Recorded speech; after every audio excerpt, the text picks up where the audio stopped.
ട്വിൻസിൽ നിന്നും ഒരാൾ മിസ്സിംഗ് ഒക്കെ ആയിരുന്നല്ലോ. അതുകൊണ്ട് തന്നെ ആ ഒരു ബ്രദർ ഉറപ്പായിട്ടും സഹോദരന് വേണ്ടി കാത്തിരിക്കുന്നുണ്ടാവും. നമ്മളും അയാളെ കണ്ടുപിടിക്കുകയാണെങ്കിൽ കുട്ടികൾ മിസ്സിംഗ് ആയതിനെ കുറിച്ചുള്ള എന്തെങ്കിലും ഡീറ്റെയിൽസ് ഒക്കെ അയാളിൽ നിന്നും കണ്ടെത്തുവാനായിട്ട് സാധിക്കുമെന്നൊക്കെയാണ് സംഘവും വിശ്വസിക്കുന്നത്.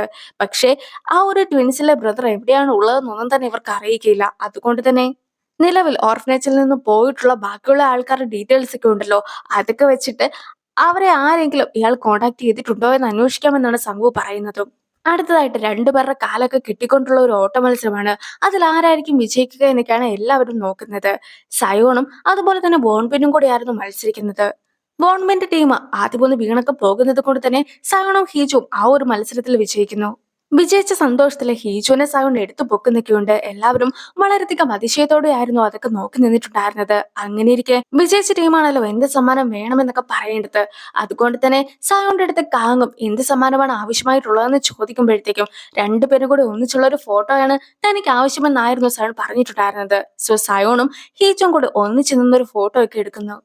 അടുത്തതായിട്ട് എല്ലാവരും കൂടി കൂടിയിട്ട് ഹൈക്കിങ്ങിനൊക്കെ പോവുകയാണ്.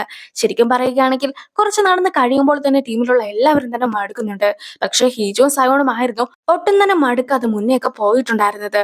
അതുകൊണ്ട് തന്നെ ടീമിലുള്ള ബാക്കി ആൾക്കാർ അവർ രണ്ടുപേരും തമ്മിലുള്ള കെമിസ്ട്രി ഒക്കെ വളരെ മനോഹരമാണെന്നും മത്സരത്തിലൊക്കെ അത് കണ്ടിട്ടുണ്ടായിരുന്നു എന്നൊക്കെ പറഞ്ഞിട്ട് അവരെ കപ്പിളാക്കുവാനായിട്ടൊക്കെ ശ്രമിക്കുകയാണ്. നിങ്ങൾ സൂക്ഷിച്ചു വേണം സംസാരിക്കുവാൻ. അവൻ വിവാഹമൊക്കെ കഴിഞ്ഞൊരു വ്യക്തിയാണ്. അങ്ങനെ ഇരിക്കെ ഇതുപോലെ ഒന്നും തന്നെ പറയുവാനായിട്ട് പാടില്ല എന്നൊക്കെ കാങ് പറയുമ്പോഴത്തേക്കും കാങ് തന്നെ ആയിരുന്നു ഇന്റർവ്യൂവിന് പങ്കെടുത്ത സമയത്ത് പോലും ഇവർക്കുള്ളിൽ ഒരു സ്പാർക്ക് ഒക്കെ ഉണ്ടായെന്ന് പറഞ്ഞിട്ട് ടീമിനെ വെറുതെ കൊതിപ്പിച്ചിട്ടുണ്ടായിരുന്നത്. അതുകൊണ്ട് തന്നെ ആ ഒരു കാങ്ങിനെ കൂടി ചേർത്ത് കുറ്റം പറയുന്നു. ഹീജുവിന്റെ കയ്യിൽ ഇട്ടിട്ടുള്ള ഷർട്ട് മാത്രമേ ഉള്ളൂ എന്ന് മനസ്സിലാക്കുന്ന സയോണും കയ്യിലുണ്ടായിരുന്ന കോട്ടയ്ക്ക് ഊരിയിട്ട് അവൾക്ക് കൊടുക്കുന്നുണ്ട്. കുറച്ച് കഴിഞ്ഞിട്ടുണ്ടെങ്കിൽ വേർപ്പൊക്കെ ഉണങ്ങും. അപ്പോഴ് നല്ല തണുപ്പും തോന്നും. അതുകൊണ്ട് തന്നെ അപ്പോൾ ഈ കോട്ടൊക്കെ ഇട്ടോ എന്ന് പറഞ്ഞിട്ടായിരുന്നു സയോണും കോട്ട് കൊടുത്തിട്ടുണ്ടായിരുന്നത്. പിന്നീട് ഹീജുനെ മലയുടെ മുകളിലൊക്കെ കയറുവാനായിട്ട് സയോണും ഹെൽപ്പ് ചെയ്യുന്നുണ്ട്. അങ്ങനെ ഏറ്റവും ഒടുവിലായിട്ട് വ്യൂ പോയിന്റിലൊക്കെ അവരും എത്തുന്നു. എന്തായാലും ടീമിലുള്ള എല്ലാവരും കൂടി വ്യൂ പോയിന്റിലെത്തി കഴിയുമ്പോഴത്തേക്കും നമുക്കൊരു ഗ്രൂപ്പ് ഫോട്ടോ ഒക്കെ എടുക്കാമെന്ന് പറഞ്ഞിട്ട് കാങ്ങും എല്ലാവരെയും കൂടി ഒന്നിച്ചൊക്കെ നിർത്തി ഫോട്ടോ എടുക്കാനായിട്ട് ശ്രമിക്കുന്നു. പക്ഷെ അപ്പോഴാണ് അവിടെ എത്തിയിട്ടുണ്ടായിരുന്ന രണ്ടു മൂന്ന് പേരൊക്കെ സയോണെ കണ്ട് തിരിച്ചറിയുന്നത്. സോ സയോണെ പോലെ ഒരു വ്യക്തിനെയൊക്കെ നേരിട്ട് കണ്ടത് കൊണ്ട് തന്നെ അവന്റെ ഒപ്പം നിന്ന് ഫോട്ടോ എടുക്കണമെന്നൊക്കെ അവരും വാശി പിടിക്കുന്നു. എന്തായാലും എല്ലാവരും കൂടി ഒന്നിച്ച് വ്യൂ പോയിന്റിലൊക്കെ കയറി നിന്ന് കഴിയുമ്പോഴത്തേക്കും എല്ലാവർക്കും നിൽക്കുവാനുള്ള ഇടയൊന്നും അവിടെ ഉണ്ടായിരുന്നില്ല. സോ ഏറ്റവും പുറകിൽ നിന്നവർ കൂടുതലായിട്ട് പുറകോട്ടൊക്കെ പോവുകയാണ്. ഫോട്ടോ എടുക്കുവാനുള്ള തിരക്കിനിടയ്ക്ക് നിന്നിട്ടുണ്ടായിരുന്ന സയോണും ലേഡി സ്റ്റാഫിന്റെ നിലവിളിയൊക്കെ കേട്ട് കഴിയുമ്പോഴത്തേക്കുമാണ് എന്താണ് കാര്യം എന്നൊക്കെ അന്വേഷിക്കുന്നത്. അപ്പോഴായിരുന്നു ഹീജു ഏറ്റവും അറ്റത്തായിരുന്നു നിന്നിട്ടുണ്ടായിരുന്നത്. പെട്ടെന്ന് അവൾ താഴേക്കൊക്കെ വീണു പോകുകയായിരുന്നു എന്നൊക്കെ ലേഡി സ്റ്റാഫും അറിയിക്കുന്നത്. സയോണും അപ്പോൾ തന്നെ ഹീജുവിന്റെ പേരൊക്കെ ഉറക്കെ വിളിച്ച് പറയുന്നുണ്ട്. പക്ഷേ താഴെ നിന്ന് ഒരനക്കം പോലും അവർ കേൾക്കുന്നില്ല. അങ്ങനെ ഇരിക്കെ ഫയർ ആൻഡ് സേഫ്റ്റിയുടെ ആൾക്കാർ എല്ലാവരും കൂടി വന്നിട്ട് ഹീജുവിന് വേണ്ടിയുള്ള അന്വേഷണവും നടത്തുന്നു. നടന്ന കാര്യങ്ങൾ എന്താണെന്നൊക്കെ ഓഫീസേഴ്സും ബാക്കിയുള്ള ആൾക്കാരുടെ അടുത്തൊക്കെ ചോദിച്ചറിയുന്നുണ്ട്. മാത്രമല്ല അവരും ഡ്രോണൊക്കെ പറഞ്ഞിട്ട് താഴെ ആരെങ്കിലും നിൽപ്പുണ്ടോ എന്നൊക്കെ അന്വേഷിക്കുകയും ചെയ്യുന്നു. ഈ ഒരു ഓഫീസേഴ്സ് ഒക്കെ വരുന്നതിന് മുമ്പായിട്ട് തന്നെ സയോണും സ്വന്തമായിട്ടുള്ള രീതിക്ക് താഴേക്കൊക്കെ ഇറങ്ങി അന്വേഷിച്ചിട്ടുണ്ടായിരുന്നു. പക്ഷേ യേശുവിനെ കുറിച്ചുള്ള ഒരു വിവരവും കിട്ടാതെ അവനും ഇപ്പോൾ മുകളിലേക്കൊക്കെ കയറി വരികയാണ്. അവനും താഴെ ഇറങ്ങി പോയ സമയത്ത് അവിടെ ഒരു മരമൊക്കെ ഒടിഞ്ഞു കിടക്കുന്നത് കണ്ടിട്ടുണ്ടായിരുന്നു. സോ അവളും ആ ഒരു മരത്തേലൊക്കെ തട്ടിയായിരിക്കും വീണിട്ടുണ്ടാവുക എന്നൊരു സംശയത്തിലാണ് സയോണും ഉള്ളത്. മാത്രമല്ല റെസ്ക്യൂ ഡോഗ്സിനൊക്കെ കൊണ്ടുവരികയാണെങ്കിൽ ഒരു പക്ഷെ അവളെ രക്ഷിച്ചൂടെ എന്ന് സയോൺ ചോദിക്കുമ്പോഴത്തേക്കും മിസ്സിംഗ് ആയിട്ടുള്ള ആളുടെ എന്തെങ്കിലും സാധനങ്ങളൊക്കെ ഉണ്ടെങ്കിൽ മാത്രമേ റെസ്ക്യൂ ഡോഗ്സിനൊക്കെ കൊണ്ടുവരുവാനായിട്ട് സാധിക്കുകയുള്ളൂ. അതുകൊണ്ട് തന്നെ ഹീജുവിൻ്റെതായിട്ടുള്ള എന്തെങ്കിലും സാധനങ്ങളൊക്കെ ഇവിടെ ഉണ്ടെങ്കിൽ അത് തന്നു നോക്ക്. ഞങ്ങളും ഡോഗ്സിനെ കൊണ്ട് അത് മണപ്പിച്ചിട്ട് ആ ഒരു മണമുള്ള ഏരിയയിലേക്കൊക്കെ നമുക്ക് അന്വേഷണം നടത്താമെന്നൊക്കെ ഓഫീസേഴ്സ് പറയുമ്പോഴത്തേക്കും സയോണും അവന്റെ ഷർട്ടൊക്കെ ഊരി കൊടുക്കുകയാണ്. അതായത് അവൻ നേരത്തെ തന്നെ ഒരു കോട്ടൊക്കെ ഹീജുന് കൊടുത്തിട്ടുണ്ടായിരുന്നല്ലോ. സോ ആ ഒരു മണവും ഈ ഒരു മണവും സെയിം ആയതുകൊണ്ട് തന്നെ ഡോഗ്സിന്റെ അടുത്ത് ഇത് മണപ്പിച്ചൊക്കെ നോക്കിയാൽ മതി, അവളെയും ഈസി ആയിട്ട് കണ്ടുപിടിക്കുവാനായിട്ട് സാധിക്കുമെന്നാണ് സയോണും വിശ്വസിക്കുന്നത്. അവനും പലതവണ ഹീജുനെ കോളൊക്കെ ചെയ്യുന്നുണ്ട്. പക്ഷെ അവളുടെ ഫോൺ സ്വിച്ച് ഓഫ് ആയിരുന്നു. അപ്പോൾ തന്നെ സന്ധ്യയായിട്ടുണ്ടായിരുന്നു. പിന്നീടും രാത്രിയൊക്കെ ആയി കഴിയുമ്പോഴത്തേക്കുമാണ് ഹീജുനും ബോധം വരുന്നത്. അവൾക്ക് നല്ല രീതിക്ക് പരിക്കൊക്കെ പറ്റിയിട്ടുണ്ടായിരുന്നു. പക്ഷെ അവൾ ആ ഒരു സ്ഥലത്ത് നിന്നും താഴേക്ക് വീണതായിരുന്നില്ല, മറിച്ച് ആരോ ഒരാൾ അവളെ തള്ളിയിട്ടതായിരുന്നു എന്ന കാര്യമൊക്കെ അവൾക്കും ഓർമ്മ വരികയാണ്. അവളുടെ ഫോണൊക്കെ ഉണ്ടായിരുന്നത് പോക്കറ്റിലായിരുന്നു. സോ അവളും ഫോണൊക്കെ എടുത്ത് നോക്കുമ്പോഴത്തേക്കും അതിന്റെ ചില്ല് സഹിതം മുഴുവൻ പൊട്ടിയിട്ട് വർക്കൊന്നും ആകാത്തൊരു കണ്ടീഷനിലായിരുന്നു അത് ഉണ്ടായിരുന്നത്. അങ്ങനെ ഇരിക്കെ അവൾ അവളുടെ ബാഗൊക്കെ എടുത്ത് നോക്കുമ്പോഴത്തേക്കും അതിനകത്ത് കിഡ്നാപ്പറുടെ ഫോണൊക്കെ ഉണ്ടായിരുന്നു. അവളും ആ നമ്പറിൽ നിന്നും പോലീസിനെയൊക്കെ കോണ്ടാക്ട് ചെയ്യാനായിട്ട് ശ്രമിക്കുന്നുണ്ട്. പക്ഷെ കോളൊന്നും കണക്ട് ചെയ്യാതിരിക്കുമ്പോഴത്തേക്കുമാണ് നേരത്തെ കിഡ്നാപ്പറും ഈ ഒരു ഫോണിൽ നിന്നും സയോണെ മാത്രമേ വിളിക്കുവാനായിട്ട് സാധിക്കുകയുള്ളൂ എന്ന കാര്യമൊക്കെ അവളുടെ അടുത്ത് പറഞ്ഞിട്ടുണ്ടായിരുന്നതിനെ കുറിച്ചൊക്കെ അവളും ഓർക്കുന്നത്. ഈ ഒരു സംഭവത്തെ കുറിച്ചൊക്കെ അറിഞ്ഞിട്ട് സയോന്റെ ഫോണിലേക്ക് ഒരുപാട് റിപ്പോർട്ടേഴ്സ് ഒക്കെ കോൾ ചെയ്യുകയാണ്. പക്ഷെ അവനും കോളൊക്കെ തെരെ കട്ട് ചെയ്യുന്നത് കണ്ടിട്ടുണ്ടായിരുന്ന ഓഫീസറും എന്നാൽ നിനക്ക് ഫോണൊക്കെ സ്വിച്ച് ഓഫ് ആക്കി വെച്ചൂടെ എന്ന് സയോന്റെ അടുത്തും ചോദിക്കുന്നു. പക്ഷേ ഞാനും മറ്റൊരു കോളിന് വേണ്ടി കാത്തിരിക്കുകയാണെന്നായിരുന്നു സയോന്റെ മറുപടി.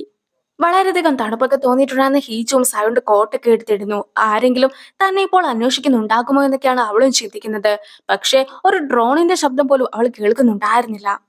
എന്തായാലും ഇപ്പോൾ കയ്യിലുള്ള ഫോണിൽ നിന്നും സയോനെ വിളിക്കുക മാത്രമാണ് ഏക മാർഗം. പക്ഷേ നേരത്തെ തന്നെ സയോന്റെ അടുത്ത് സത്യങ്ങളൊക്കെ പറയുകയായിരുന്നെങ്കിൽ തനിക്കൊരിക്കലും ഈ ഒരു അവസ്ഥയൊന്നും വരികയില്ലായിരുന്നു. ഈ ഒരു സമയത്ത് ഇതുപോലെ സയോനെ കോൾ ചെയ്തുകൊണ്ടിരുന്ന ആള് താനാണെന്നൊക്കെ എങ്ങനെ തുറന്നു പറയുമെന്നൊന്നും തന്നെ അറിയാതെ ഇരിക്കുകയായിരുന്നു ഹീജുവും. ഇതുപോലത്തെ ഒരു സിറ്റുവേഷനിലൊക്കെ ഇരുന്നുകൊണ്ട് ഞാനും കിഡ്നാപ്പറുടെ നമ്പറിൽ നിന്നും കോളൊക്കെ ചെയ്യുകയാണെങ്കിൽ അവൻ ഫോൺ എടുക്കുമായിരിക്കുമോ? എന്തായാലും അവൻ ഫോൺ എടുക്കണമെന്നും എടുക്കരുതെന്നും ഒരുപോലെ ആഗ്രഹിച്ചുകൊണ്ടാണ് ഹീജുവും അവനെ കോൾ ചെയ്യുന്നത്. സയോണും ഹീജുവിന്റെ ഫോണൊക്കെ എടുത്തിട്ട് ഹീജു ആണെന്ന് അറിയാവുന്നത് കൊണ്ട് തന്നെ ഹീജുവിന് ഇപ്പോൾ എങ്ങനെയുണ്ടെന്നൊക്കെ ചോദിക്കുകയാണ് അവനും. ഒരുപക്ഷെ കിഡ്നാപ്പറും ഹീജുവും ഒന്നിച്ചായിരിക്കും ഉണ്ടായിരിക്കുക എന്നൊക്കെ വിചാരിച്ചിട്ടാണ് അവനെ സംസാരിക്കുന്നതെന്നൊക്കെ ഹീജുവും കരുതുന്നു. ഇപ്പോൾ ഹീജു എവിടെയായിട്ടാണ് ഉള്ളത്? നിനക്കും ആ ഒരു ലൊക്കേഷനൊക്കെ പറഞ്ഞു തരുവാനായിട്ട് സാധിക്കുമോ എന്നൊക്കെ സൺ ചോദിക്കുമ്പോഴത്തേക്കും ഹീജുവും ചുറ്റും നോക്കിയിട്ട് ഒരു ഐഡിയയും ഇല്ലാതെ നിൽക്കുന്നു. ഹീജുവിന്റെ ബാഗിൽ ഞാനൊരു ഫസ്റ്റ് എയ്ഡ് കിറ്റ് ഒക്കെ വെച്ചിട്ടുണ്ട്. അതിന്റെ അകത്ത് ഒരു ഫ്ലെയർ ഉണ്ട്. ഹേജുവിന് ബോധമൊക്കെ വരികയാണെങ്കിൽ അവൾ എന്തെങ്കിലും കയ്യിലുണ്ടോ എന്നൊക്കെ അന്വേഷിക്കുമല്ലോ.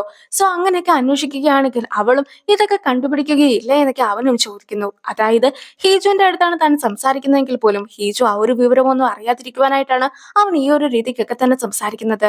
ഞാനും ഇപ്പോൾ മരിക്കുന്നതിന് തുല്യമായിട്ട് പേടിച്ചൊക്കെയാണ് ഇരിക്കുന്നത്. നിനക്കും പേടിയൊക്കെ തോന്നുന്നുണ്ടോ എന്നൊക്കെ ഹീജുവിന്റെ അടുത്തും അവന് ചോദിക്കുകയാണ്. ഹീജുവിന് നല്ല രീതിക്കൊക്കെ പേടിയുണ്ടായിരുന്നു. പക്ഷെ അവളും മറുപടി പറയുവാനായിട്ട് മടിച്ചൊക്കെ നിൽക്കുന്നു. മാത്രമല്ല അവളും ബാഗൊക്കെ തുറന്നിട്ട് അതിന്റെ അകത്ത് അവൻ വെച്ചിട്ടുണ്ടായിരുന്ന ഫ്ലെയർ ഒക്കെ കണ്ടെത്തുകയാണ്. ഇപ്പോൾ നല്ല രീതിക്ക് തണുപ്പൊക്കെ കൂടിയിട്ടുണ്ട്. ഞാൻ കൊടുത്തിട്ടുണ്ടായിരുന്ന കോട്ടയ്ക്ക് അവൾ ഇട്ട് കാണുമോ? അവളും താഴേക്കൊക്കെ വീണിട്ട് കുറെ നേരമായില്ലേ, അതുകൊണ്ട് തന്നെ അവൾക്കും കുടിക്കുവാനായിട്ട് വെള്ളത്തിന്റെ ആവശ്യമൊക്കെ ഇല്ലേ എന്നൊക്കെ ചോദിച്ച് ആകെ വിഷമിച്ചിരിക്കുന്ന സയോണും പെട്ടെന്നൊരു ശബ്ദമൊക്കെ കേട്ട് ആകാശത്തേക്ക് നോക്കുകയാണ്. അതായത് സയോൺ കൊടുത്തിട്ടുണ്ടായിരുന്ന ഫ്ലെയർ ഒക്കെ ഇപ്പോൾ അവളും ഉപയോഗിച്ചിരിക്കുന്നു. സോ ആകാശത്തും നല്ല രീതിക്ക് ഒരു വെട്ടമൊക്കെ നിൽക്കുന്നത് കാണുന്ന അവനും ആ ഒരു സൈഡിലേക്കൊക്കെ ഓടിപ്പോവുകയാണ്. എനിക്കും ആ ഒരു വെട്ടമൊക്കെ കാണുവാനായിട്ട് സാധിക്കുന്നുണ്ട്. ഞാനും അതിന്റെ അടുത്തേക്കൊക്കെ ഓടിയെത്തുന്നതായിരിക്കും. ഹീജുവിന്റെ അടുത്തും എനിക്ക് വേണ്ടി കാത്തിരിക്കുവാനായിട്ട് പറയാമോ എന്നൊക്കെ ചോദിച്ചുകൊണ്ട് സയോണും വെട്ടം കണ്ട വശത്തേക്കൊക്കെ ഓടുന്നു. അങ്ങനെ ആ ഒരു സീനൊക്കെ കട്ടായതിനു ശേഷം നേരത്തെ നടന്ന മറ്റൊരു കാര്യമൊക്കെ കാണിക്കുകയാണ്. സയോൺ നേരത്തെ നടന്നു വന്ന സമയത്ത് വണ്ടി ഇടിക്കുവാനായിട്ടൊക്കെ തുടങ്ങിയിട്ടുണ്ടായിരുന്നല്ലോ. അതുകൊണ്ട് തന്നെ അപ്പോൾ അവൻ പറയുവാനായിട്ട് പൂർത്തിയാക്കാത്ത ഒരു കാര്യമൊക്കെ ഹീജുവൻ ചോദിക്കുന്നു. അതായത് ഹീജുവിന്റെ അടുത്ത് സയോണുള്ള ശരിക്കുമുള്ള ഫീലിങ്സ് എന്താണ് എന്ന്. ആ ഒരു ചോദ്യത്തിന് ഞാൻ ഹീജുവിനെ സ്നേഹിക്കുന്നു എന്നൊക്കെ ആയിരുന്നു അവനും മറുപടി കൊടുത്തിട്ടുണ്ടായിരുന്നത്. സോ അതൊക്കെ കേട്ടതിന് ശേഷമായിരുന്നു അവന്റെ ഒപ്പം അവൾ കിടന്നുറങ്ങിയിട്ടൊക്കെ ഉണ്ടായിരുന്നതും. അങ്ങനെയാണ് ഈ ഒരു എപ്പിസോഡ് അവസാനിക്കുന്നത്. അപ്പോൾ അടുത്തൊരു വീഡിയോ ആയിട്ട് ഇത്രയും വേഗം കാണാം. ബൈ.